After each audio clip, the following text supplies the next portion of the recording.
السلام عليكم ورحمة الله وبركاته. 4 مباريات ضرب نار، كلهم فيهم أهداف، ويمكن أكثرهم مباراة سموحة والمحلة. وطبعا المحلة بصراحة يا جماعة شكل تاني مع الكابتن شوقي غريب. يمكن سموحة تقدم بهدف وتعادل المحلة، هدف تاني للمحلة عن طريق بن حمودة المتألق، لعيب كويس في الدقيقة 53. طبعا أطلق عليهم مباراة ضربات الجزاء، 4 ضربات جزاء، ثم هدف ثالث للمحلة، ثم حاول يرجع سموحة بهدف عن طريق قذيفة محمود صابر، ما قدرش. ضربة جزاء للمحلة، هدف رابع يقتل المباراة، و3 نقاط مهمة لغزل المحلة. وكان في مباراة تاني البنك الأهلي وسيراميكا. يمكن البنك الأهلي ماشي بالمباراة 1-0 لحد الدقيقة 76، حتى كان أحرز هدف أسامة فيصل من ضربة جزاء، حتى هدف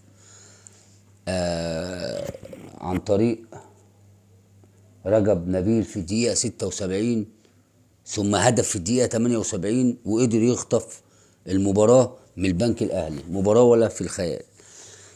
ثم المباراة الكبيرة النهاردة اللي فيها كل حاجة في الكورة.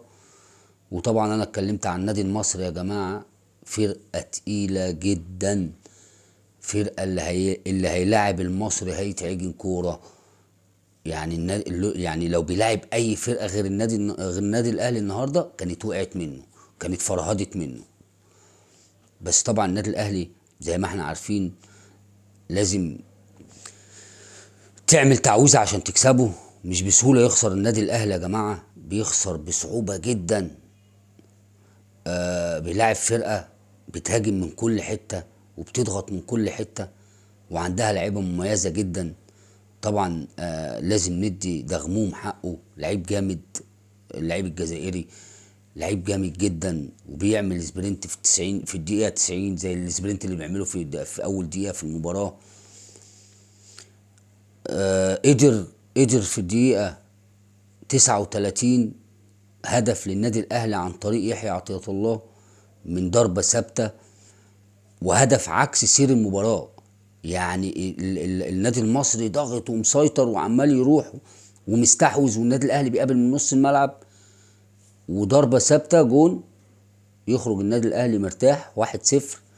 ينزل الشوط الثاني كابتن علي ماهر، تغييرات وضغط من كل حتة، من الاطراف ومن العمق وعرضيات وقرانين، كل حاجة بصراحة عملوها، كور في العارضة، ولكن ما قدرش يعادل النتيجة حتى الدقيقة 96 لما قدر رصاصة الرحمة من محمد مجدي قفشة بعد انفراد من نص الملعب، او يمكن من قبل نص الملعب. كانت فرقة المصري كلها ضغطة بكامل خطوطها، وراح امام عاشور حطها لقفشه، هما الاثنين على محمود جاد، حطها لقفشه جون 2-0. الف مبروك للنادي الاهلي، 11 نقطة.